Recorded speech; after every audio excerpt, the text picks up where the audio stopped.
아니 20장 19절에서 23절까지 시작. 이날 곧 안식 후 첫날 저녁 때 제자들이 유대인들을 두려워하여 모인 곳의 문들을 닫았더니 예수께서 오사 가운데 서서 이르시되 너희에게 평강이 있을지어다. 이 말씀을 하시고 손과 옆구리를 보이시니 제자들이 주를 보고 기뻐하더라. 예수께서 또 이르시되 너희에게 평강이 있을지어다. 아버지께서 나를 보내신 것 같이 나도 너희를 보내노라. 이 말씀을 하시고 그들을 향하사 숨을 내쉬며 이르시되 성령을 받으라. 너희가 누구의 죄든지 사하면 사하여 줄 것이요 누구의 죄든지 그대로 두면 그대로 있으리라 하시니라. 아멘. 다시 한번 인사하겠습니다. 사랑합니다. 축복합니다. 잘 되고 있습니다. 아멘. 오늘은 예수님의 마지막 선물이라는 제목으로 은혜를 나누고자 합니다. 지난주는 부활하신 주님이 가장 첫 번째 만난 주인공이 누구였어요? 막달라 마리아였는데 예수님이 막달라 마리아를 만나는 모습에서 신비한 부활 세계의 법칙 세 가지를 살펴보았습니다. 막달라 마리아가 부활하신 예수님을 만나고 그 기쁜 소식을 제자들에게 전했지만은 제자들은 마리아의 말을 별로 신빙성 있게 받아들이지 아니했어요. 그래서 제자들은 주님의 부활을 믿을 수가 없었기 때문이었습니다.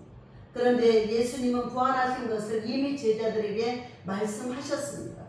그래서 막달라 마리아의 말을 듣고 예수님의 말씀을 기억하고 부활을 믿어야 하는 것이 마땅하는데 그들은 그러지 못했습니다. 그래서 예수님은 부활을 믿지 못한 제자들에게 믿음을 주시기 위해서 제자들이 모인 장소에 나타나셔서 말씀하시는 장면이에요. 예수님은 제자들에게 나타나셔서 믿음만 주시는 것이 아니라 예수님은 제자들에게 마지막 선물을 주시고 있습니다. 그 마지막 선물이 무엇일까? 세 가지 선물이 있습니다. 그 첫 번째는 부활하신 주님이 주신 첫 번째 선물은 평안이에요. 평안. 19절에 이날 곧 안식 후 첫날 때에 제자들이 유대인들을 두려워하여 모인 곳에 문을 닫았더니 예수께서 오사 가운데 서서 이르되 너희에게 평강이 있을지어다. 21절에 예수께서 또 이르시되 너희에게 평강이 있을지어다. 제자들은 예수님이 십자가의 사형을 당하시는 모습을 보고 두려움에 쌓여 있었습니다. 두려움.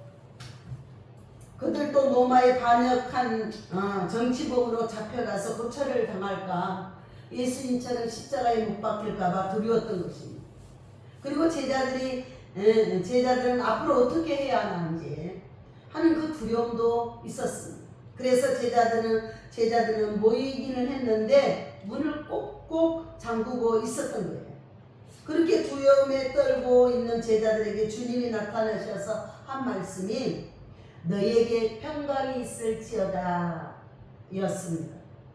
예수님은 이 말씀을 두 번이나 하셨는데 너희에게 평강이 있을지어다. 이 말은 유대인들이 보편적으로 하는 인사말이죠.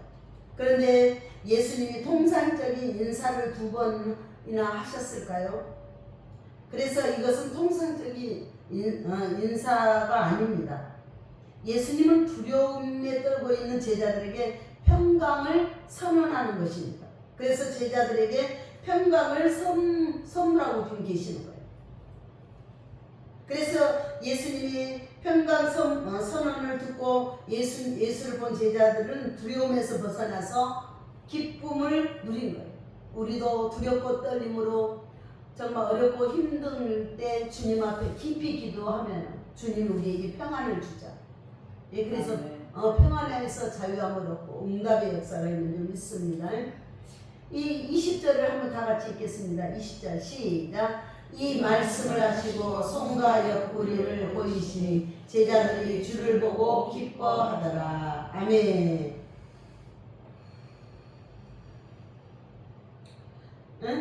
주님이 제자들에게 손과 옆구리를 보이셨어요.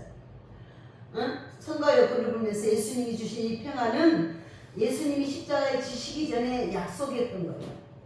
그러면서 요한복음 14장 27절에 평안을 너희에게 끼치노니 곧 나의 평안을 너희에게 주노라. 내가 너희에게 주는 것은 세상이 주는 것 같지 아니하리라. 너희는 마음에 근심하지도 말고 두려워하지도 말라. 그래서 예수님이 주시는 이 평안의 선물은 12제자에게만 주시는 선물이 아니라 부활하신 예수님을 믿는 우리 모든 성도에게 주시는 선물입니다. 아멘. 아멘이죠? 주님이 주시는 그 평안이 주시는 이유는 뭘까? 평안이야말로 제자들이 가장 필요한 것이기 때문에. 그런데 사람들은 평안보다 편안을 원하죠. 평안이나 받침하나 차이지만은 중요한 차이가 있어요. 편안은 물질적인 공급으로 육체를 누리는 차원이라면 평안은 정신적인 영적인 공급으로 마음과 영혼이 누리는 거예요. 사람들은 편안한 환경, 편안한 조건을 만들어 놓으면 그 결과 평안을 누릴 것이라고 생각합니다. 그런데 육체가 편안해지고 영혼이 편안해지다 영혼이 편안해진 건 아니에요. 만약 그렇게 생각한다면 착오죠. 오해죠. 사실은 반대입니다. 영혼이 평안해야 육체도 평안을 누릴 수가 있어요.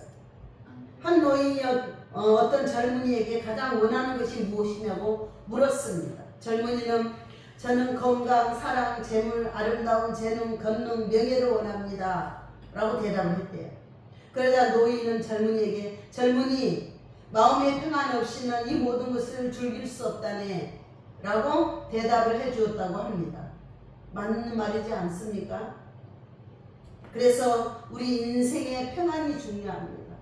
오늘도 그러니까 사람들이 그래 예수 믿는 아무것도 없는 것이 뭐가 좋아서 주 헤헤헤 호호호 하고 있냐고 아무것도 없으면서 예수로 인해서 우리는 즐거워하는 거예요. 성령님이 내 안에 계시니. 오늘도 예수님은 이 평안을 주시려고 하신 줄 믿습니다. 아멘. 그러므로 우리는 이 평안을 누려야 해요. 아멘. 그렇다면 예수님이 제자들에게 주신 이 평안은 어떤 평안이냐? 무엇보다도 힘든 환경, 고난 가운데서 누리는 평안이라는 것을 알아야 해요. 힘들고 어렵고 고난 중에도 누리는 평안. 아멘. 그렇다면 예수님이 제자들에게 주신 이 평안을 위해서 힘들고 고난 가운데 누리는 평안을 알아야 되는데 이 평안은 어디서 주어지냐? 평안은 우리 하나님으로부터 오는 줄 믿습니다. 아무리 좋은 환경 속에서 살아도 주님이 없으면 참된 평안이 없어요. 반대로 아무리 힘들고 어려운 환경 속에 살아도 주님이 함께 하시면 평안하고 행복한 사람이 되는 거예요. 순간순간에 힘들고 어려움이 있죠. 인간이기 때문에 그것을 못 느낀다면 우리 인간이 아니잖아요. 그냥 느껴요. 그러지만은 기도하면 마음이 평강이 오고 또 하나님이 함께 한다라는 그 기쁨이 오고 그러니까 이기면서 믿음으로 이기게 돼요. 19절에 보니까 제자들은 예수님을 체포했던 유대인들을 두려워했다고 했어요. 그렇다면 예수님은 그 제사장들 바리새인들을 다 물러쳐놓고 제자들에게 평안해라 라고 그렇게 말씀을 해야 되는데 그런데 예수님은 그들을 한 사람도 물리치지 아니했습니다.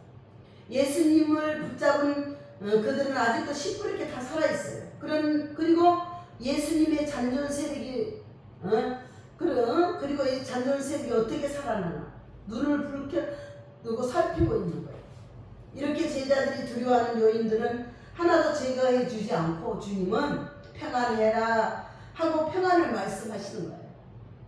그러니까 우리가 어떤 문제가 있을 때 하나님이 딱 그걸 제거해 주고 그냥 딱 해주면 얼마나 좋겠습니까? 기도해라 기도해. 무슨 말이에요? 예수님이 주신 평안은 이 세상에 고난과 이 세상의 역경과 핍박과 질병 인생의 그 모든 것 그것을 주신 평안이 아니라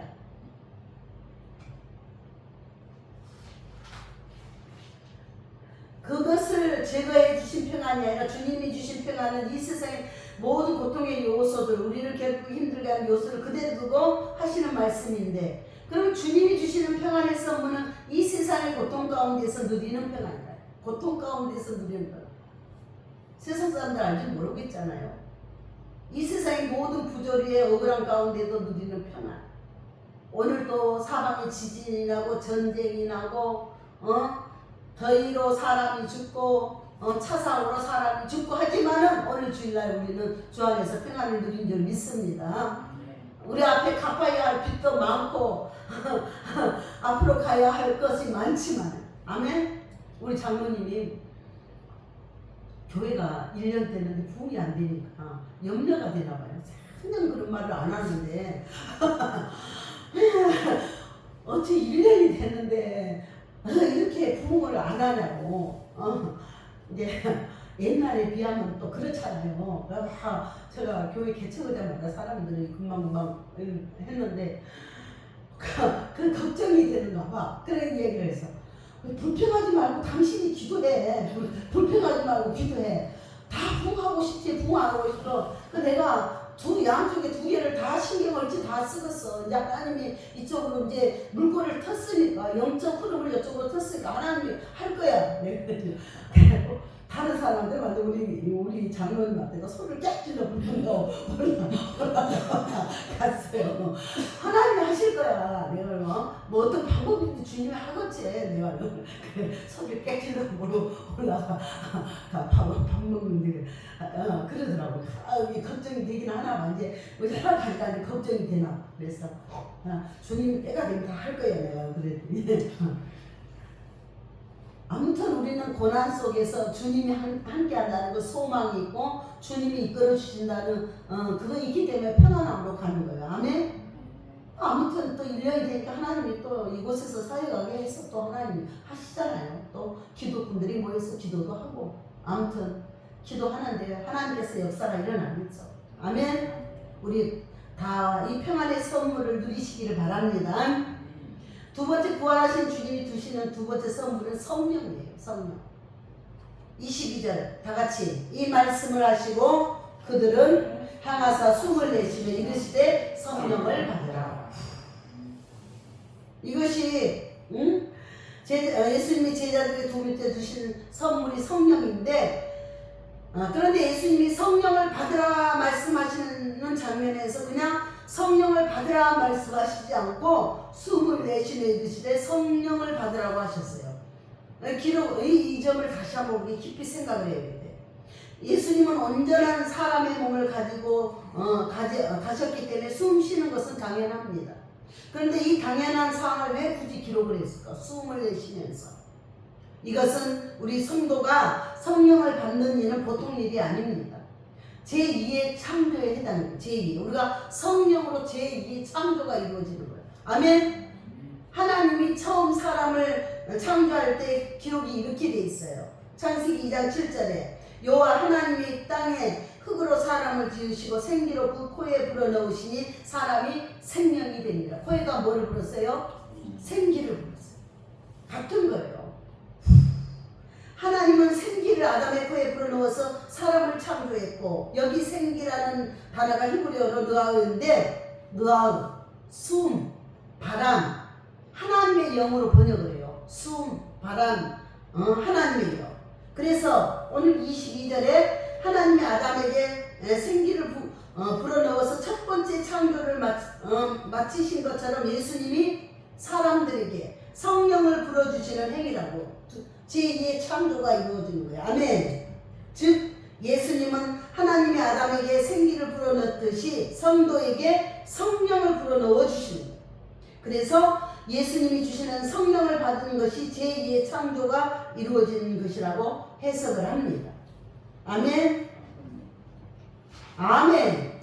아멘 소리가 없어요. 그러므로 성령 받은 사건은 참으로 구원사의 중요한 사건이고 개인적으로 중요한 사건입니다. 성령을 받았다는 것은 나의 제2의 창조가 이루어졌기 때문이라는 거죠. 아멘. 누누이 말씀하자 고린도후서 5장 17절 그런즉 누구든지 그리스도 안에 있으면 새로운 피조물이라 이전 것은 지나갔으니 보라 새 것이 되었더라. 새 창조가 이루어진 거예요. 예수 안에서.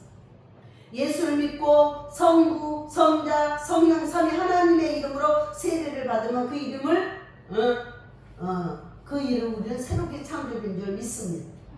하나님의 성령으로 우리는 다시 창조됐어요. 즉 우리가 다시 지음 받아야 할 그런 존재다. 우리가 성령으로 다시 태어나면 전혀 새로운 삶을 살 수 있다라는 것입니다.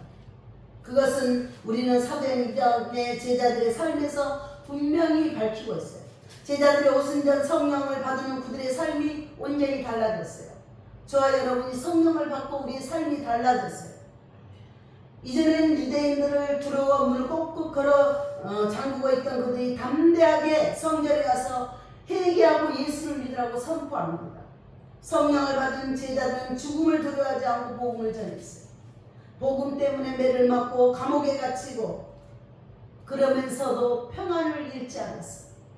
성령 받기 이전에 내가 높으냐 네가 높으냐 하면서 서열 다투면 이기적으로 살아왔던 제자들이 성령 받은 후에는 물건을 공유하고 소유를 나눴어요. 함께 밥을 먹고 하나님을 찬미했어요.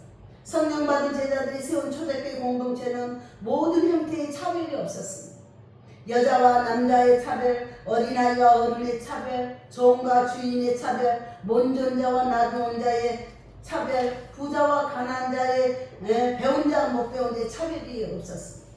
정말 누구도 상상하지 못한 삶의 대혁명이 일어나서 우리나라에도 복음이 들어서 양반 가훈이 다 없어지고 이렇게 됐잖아요. 복음으로. 아멘. 이유는 성령으로 재창조 받았기 때문에 그렇습니다.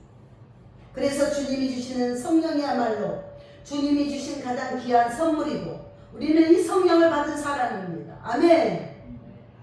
우리가 멋진 승용차를 선물로 받아도 그 선물을 제대로 누리는 사람도 있고 차고에 넣어주고 누리지 못한 사람도 있어요.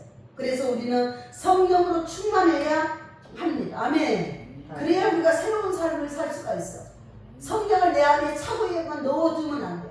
성령 충만해서 성령으로 누리는 삶이 돼요. 아멘. 강주에 첨단의 영락교회가 있습니다. 그 교회의 김내홍 목사님의 강중이에요. 그분이 예수 믿은 것은 고등학교 2학년 때 어느 권사님에게 이끌려가서 부흥에 참석하여서 예수를 믿었대요. 그리고 바로 부흥에 참석했는데 바로 은혜를 받고 40일 금식 기도를 지켜서 순종을 했고 금식하면서 방언이 터지고 금식 마지막 날 마침 할아버지 제삿날이라서 집에를 갔었는데 제사상 앞에 온 식구가 모여 있는데 그곳에서 전도를 했대요. 사랑하는 친척 여러분, 오늘 우리 모두는 할아버지를 따라 죽게 되어 있습니다. 죽음 후에 천국과 지옥이 기다리고 있습니다. 예수를 믿으면 천국 가고 예수를 믿지 않으면 지옥 갑니다. 여러분도 모두 예수 믿고 천국 가시기 바랍니다. 그리고 기도를 끝냈어요. 그리고 눈을 뜨어보니까 아무도 없고 아버지 혼자만 있더래요. 그런데 왜 아무도 없냐고 그랬더니 형들이 멍석 찾으러 간 것이다. 멍석말이 하려고. 그러나 아버지가 말렸대요. 그러자 맨 큰 형님이 작두를 가지고 들어왔죠. 그리고 하는 말이 아버지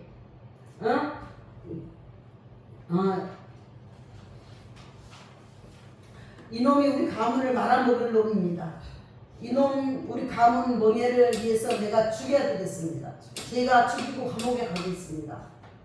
그래도 아버지에게는 아들 셋이 남습니다.